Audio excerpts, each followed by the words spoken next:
The Senate votes to advance the Republican health care bill despite not knowing what that bill is. We're going to look at what that could mean for you and for the fate of Obamacare. Then President Trump ratchets up his attacks against Jeff Sessions. So why is the president publicly tearing down the attorney general that he himself handpicked? And later, Jared Kushner met with yet another congressional panel today to talk about his meetings with the Russians.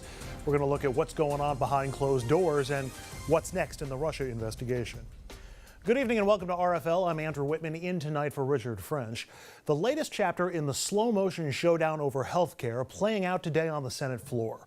Republicans taking a big step in their effort to try and repeal and replace Obamacare as they managed to clear a major hurdle. Plus, Senator John McCain returned to cast his vote and then to speak to his colleagues and the American people. Arizona Senator John McCain getting a bipartisan hero's welcome from his colleagues in the U.S. Senate. His return a week after revealing that he's fighting brain cancer. Back in time to cast his vote determining the fate of Obamacare. Mr. McCain, aye. The Senate ultimately deciding to move forward, with Vice President Mike Pence casting the tie-breaking vote.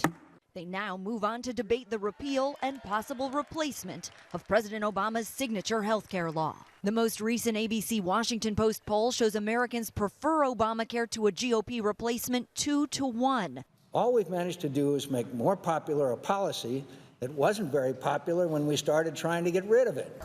Protesters against repeal making their voices heard around the Capitol and even on the Senate floor.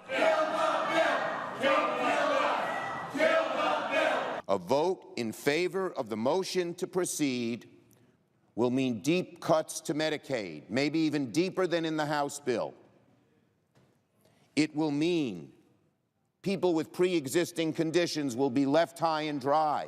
President Trump meeting with the Lebanese prime minister today, but keeping a close eye on that key vote on his biggest campaign promise. And now we move forward towards truly great health care for the American people. We look forward to that.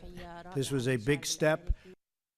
So let's remind folks that all of the Republican plans, and we don't know which one will actually be considered, but all of the plans that are possibly up for debate here, they would all reduce the number of insured people by millions in the first year and by tens of millions over the next decade. We also want to remind you what President Trump said to 60 Minutes just a few months ago. Everybody's got to be covered. This is an un-Republican thing for me to say, because a lot of times they say, no, the lower 25%, they can't afford private. But universal health care. I am going to take care of everybody. I don't care if it costs me votes or not. Everybody's going to be taken care of much better than they're taken care of now. The uninsured person is going to be taken care of. They're going to be taken care of. None of the plans on the table would cover everybody. The plans would also hurt New York extremely hard because the Empire State has millions of people who rely on Medicaid, and those plans from the Republicans would cut funding and force states to pick up the difference. A new report shows New York State would lose nearly $2 billion in Medicaid funding in the first 3 years and $40 billion over a decade. Let's find out what's going on and what happens next as we introduce our panel tonight. Vinny Blasio was a campaign manager for Pataki for president and also managed the New York City mayoral campaign of Joe Lhota back in 2013. Welcome back, Vinny. Other side of the table, Dominic Carter, political journalist and author. And last but certainly not least, Scott Vanderhoff, former 5-term Republican county executive and the co-chairman of the Palisades Institute of Dominican College. There's a lot to get into with all of the things that happened on healthcare today. But first, the process. Republicans just voted to proceed to debate without having any idea what they're actually debating. Even Mitch McConnell hasn't told them yet. And we'll get into what John McCain said later. But all this talk about regular order and involving everybody, that is the opposite of the process that's in place here. And Vinny, just your thoughts about Republican senators who had to swallow hard and take this vote today. Well, I think, one, this is a real big improvement from what Nancy Pelosi said, where we had to pass the bill first to find out what's in it. Now we're actually going to have a chance to debate it before we vote on it. What really shocks me, and I think the only clear explanation, is that the Democrats here must be just listening to all of the Russian intelligence and thinking that they're actually living in Russia and have forgotten what it means to be in America, that we can't proceed and actually debate a potential law.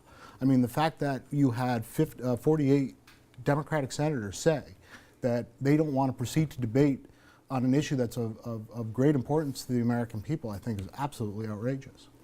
Okay, all right. I mean, I'm a little surprised just because Republicans don't know what they're debating either. So they Well, don't know what this vote was for today. It was to proceed to a debate where amendments can be offered, and the bill will be restructured. I mean, we saw a very emotional speech from John McCain today where he said the bill in its current form he will never support. But let's have a discussion, a debate on how best to move forward to make this bill better. Okay. Scott, what bill? Well, there is no bill. I mean, there's a bill.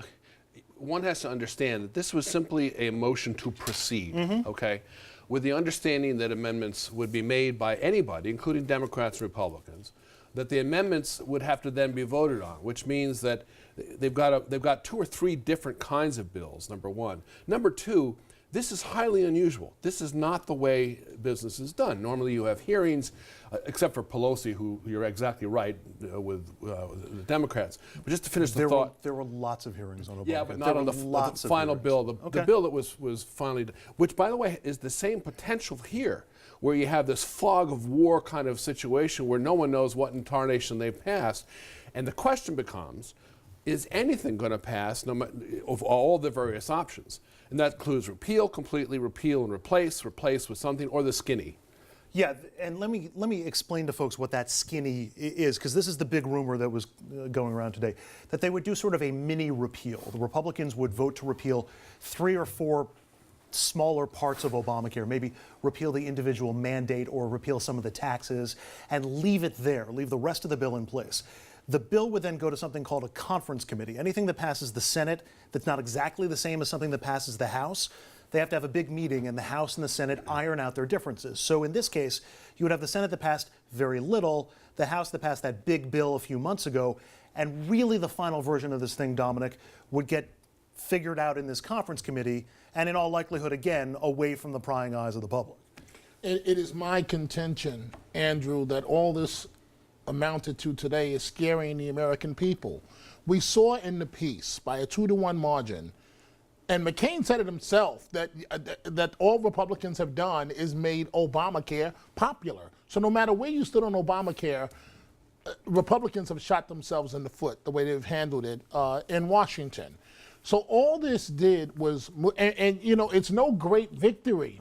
Let's remember, it's only a procedural vote, as was articulated very well by my colleagues here. It's only a procedural vote, and even on the procedural vote, it took the vice president to break the tie. So this is only going forward. It is still my contention that this is completely dead on arrival. Okay. It's never going to happen. That said, I am completely of a different mind from you about this. The fact that they cleared this procedural hurdle, I'm convinced they're going to pass something. They're going to pass something that either alters or dismantles Obamacare. And I'm just curious from Scott and from Vinny whether you think the same thing. Do you think something's getting passed here, or you think no? No, I think this is a major mistake by Republicans. It is. Democrats are going to throw up all sorts of amendments, and every single thing they vote on, even as popular as they are going to be used against Republicans. The moderates on one side are not going to accept the Medicaid cuts. Yep. The conservatives are, those 2 or 3 conservatives can stop this immediately if you don't have an almost complete replacement. And if it does happen to pass with the skinny and small issues, it will not get past the conference committee in the House. This is a loser ultimately, and all they've really done is decided to embarrass people on the floor. And let me just say this, if you're Heller in Vegas, or if you're in one of those swing districts, guess what? You own health care now, whether you want it or not. If I'm primarying you as a fellow Republican, or if I'm the Democrat in that race, you own it. You voted for this vote to go, as Schumer has already said, you voted for this to go forward. Guess what? You own it. Which makes me wonder why he voted yesterday. I actually disagree. I think the fact that Republicans are even talking about truncating this and passing little versions means they know they have to pass something. They've campaigned on it for nearly a decade. They have to do something, and they're going to own it one way or the other, and they have to. Heller did surprise me. I mean, he had an opportunity because he was the only Republican who voted for this in a state that Donald Trump didn't win. But, you know, what comes after this, and I also disagree a little bit. The fact that there is a little bit of momentum, that it's moving forward is actually good, considering all the recent changes in the White House. I mean, they needed this procedural. It's just procedural. There's no momentum here. There'll be a perception. There's a perception. no momentum There's here. a perception. And all those folks who are declaring it terrific are wrong. I want to get to John McCain and all this, because John McCain gave an impassioned speech about the need for bipartisanship and the need for the Senate to be, people to put their differences aside, and the Senate to really rise back to the level of esteem that it was once held by a majority of Americans. It was a terrific speech, and you know, every American, I suggest you watch it. However, he gave this impassioned speech about bipartisanship and the need for normal Senate procedures immediately after he voted for a motion that was totally 100% partisan and basically eschewed the normal functions of the Senate. He basically cast a vote that negated his comments on those topics. And I, for one, was completely disappointed in Senator McCain today. I mean, he flies all the way back, recuperating from brain cancer, and to cast this vote. So clearly he thought it was important. But to then give a lecture on the necessity of bipartisanship and normal Senate procedures after voting for something that is singularly partisan and does not follow standard Senate procedures? No, you're wrong, Andrew, on this one. No, You're on this wrong. one, yeah. And part of what he said was going back to the point Vinny made before, which is, I'm here to make sure that debate is carried on, because that's what we do in the Senate. He then appealed to both the Democrats and Republicans, but his vote was specifically, he said, I want to see this House debate like it should. I am not for the bill, but it should be discussed. That was his whole point, which I think underscores the whole point of his whole speech. And the lack of discussion up until now? Well, the discussion's been behind closed doors an awful lot. But look, you know, the last thing people should do is start talking about this again, going back to the Pelosi Obamacare. I mean, they created that thing which has flaws still, okay, which even the Democrats acknowledge. But the Schumer speech about how you're going to get this, he's wrong. This bill is about to be debated. McCain's point, and I'll stop here, McCain's point is, let's debate it like senators, but let's work on both sides of the aisle to make this thing work. I'll go around the table, let you all chime in on why I'm wrong. First, seeing John McCain make that trip across country to address the Senate made me feel very irresponsible about ever calling out sick for work. Number two, it wasn't partisan. 2 Republicans voted against the procedure.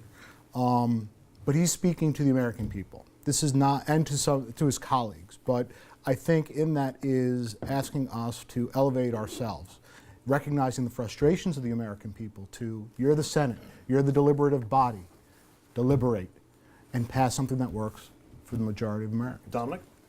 It's pure politics, what Senator McCain did today, and no one that wants to remain a U.S. Senator would see it any differently. All he did, it sounds like what he did was he said to McConnell, leadership, I'll give you the yes on the procedural vote. There's no way in hell I'll vote for the bill. So at the end of the day, but see, it's still, I agree with the county exec. They made the mistake because now it's on the record of where you stand. In your campaign, you can say it was a procedural vote until you're blue in the face. Your opponent is going to run commercials saying you voted for this and we'll see how this plays out politically. So in my opinion, McCain did the right thing. Remember this, Andrew, McCain and Lindsey Graham out of South Carolina, those two are really good because they had personal issues with Trump during the campaign, and they are sticking it to him every way that you can imagine in a professional way. Except the way he could have stuck it to him today.